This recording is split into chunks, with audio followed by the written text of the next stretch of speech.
ગુજરાતની અંદર આરોગ્ય વિભાગના પોતાના ઓક્ટોબર નવેમ્બરના આંકડા ડિસેમ્બરમાં સત્તાવાર સરકાર જ જાહેરાત કરે એ આંકડા અતિ ચોંકાવનારા છે. જે સરકારે આંકડા કર્યા 1633 દીકરીઓ સગીર વયની, એ દીકરીઓ સગર્ભા વયની છે.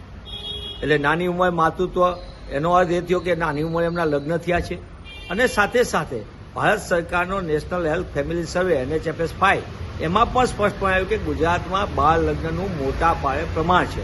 એટલે કે દેશની જે સરેરાશ છે બાળ લગ્નની, એના કરતાં પણ વધુ ખેડા સહિતના અનેક જિલ્લાઓમાં છે. ગુજરાતમાં 15 જિલ્લા એવા છે કે જ્યાં બાળ લગ્નના કાયદાનું ધજિયા ઉડી રહ્યા છે.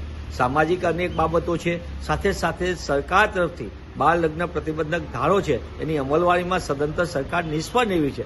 ત્યારે આપના માધ્યમથી હું સરકારને વિનંતી કરું છું, આ ચિંતાજનક બાબત છે. એક તરફ ગુજરાતમાં કુપોષણની મોટી સમસ્યા, 65% મહિલાઓ કુપોષણનો ભોગ બને, 45% બાળકો કુપોષણનો ભોગ બને.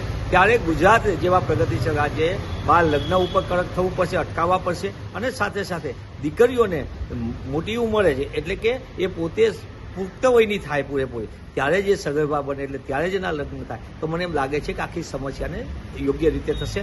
સ્વસ્થ માતા સ્વસ્થ બાળકનો જન્મ આપી શકે, એ સૂત્ર પણ સાચા અર્થમાં સાર્થક થશે. ત્યારે સરકારને વિનંતી છે કે સરકાર વાતોના વડા બહુ કરે, મતની રાજનીતિ બહુ કરે, પણ હકીકતમાં ગુજરાત જેવા પ્રગતિશીલ રાજ્ય માટે સરકારે કડક પગલાં ભરવા જોઈએ અને સામાજિક જાગૃતિના કામ કરવા જોઈએ. તો જ ગુજરાત સાચા અર્થમાં સ્વસ્થ બનશે.